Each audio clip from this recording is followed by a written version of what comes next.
यस्यास्ति वित्तं स नरः कुलीनः यस्यास्ति वित्तं स नरः कुलीनः स पण्डितः स श्रुतवान् गुणज्ञः स पण्डितः स श्रुतवान् गुणज्ञः स एव वक्ता स च दर्शनीयः स एव वक्ता स च दर्शनीयः सर्वे गुणा काञ्चनमाश्रयन्ते सर्वे गुणाकाञ्चनमाश्रयन्ते यस्यास्ति वित्तं स नरः कुलीनः स पण्डितः स श्रुतवान् गुणज्ञः स एव वक्ता स च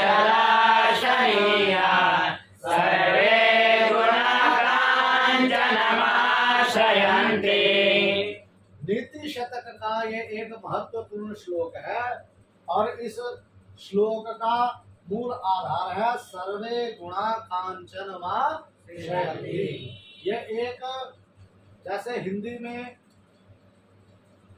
सूक्तियां होती है उसी प्रकार एक सूक्ति है सुभाषित।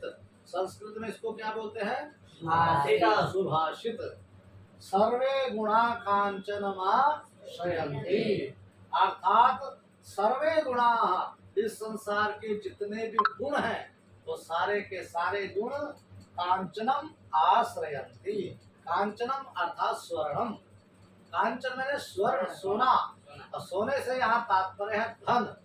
जितने भी संसार के गुण हैं, विशेषताएं हैं, विशेषण हैं, खूबियां हैं, प्रशंसाएं हैं, वे सब धन के अधीन है, धन की शरण ग्रहण करती है।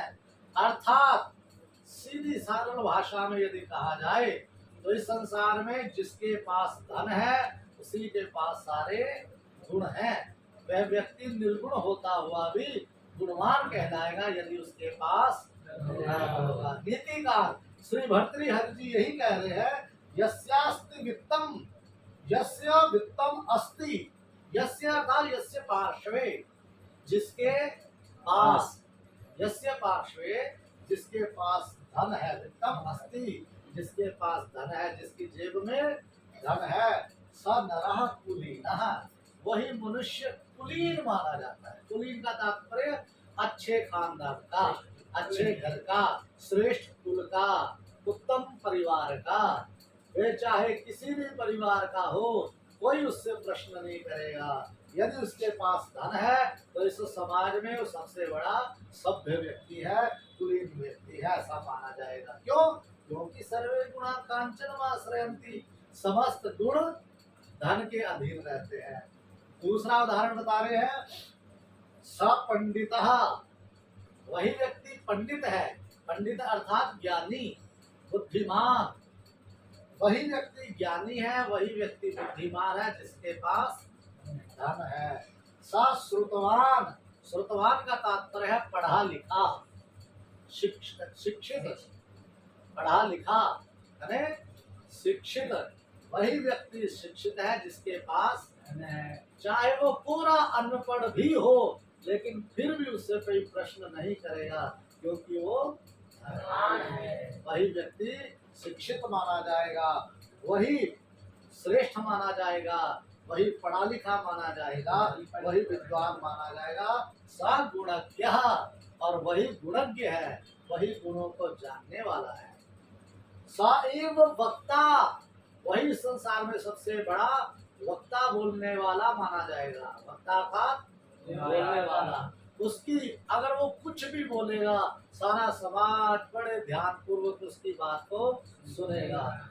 वो बहुत बड़ा वक्ता है इसलिए नहीं क्योंकि उसके पास धन है, इसलिए क्योंकि सर्वे गुणा कांचनमाश्रयन्ति, वही व्यक्ति वक्ता है। और सच दर्शनीय है, वही दर्शनीय है, द्रष्टव्य है, देखने योग्य है। सब लोग उसका दर्शन करने के लिए आते हैं। क्यों? बहुत बड़ा दर्शनीय है, सुंदर है, देखने योग्य, इसलिए नहीं क्योंकि उसके पास सर्वे गुणा कांचनमाश्रयन्ति।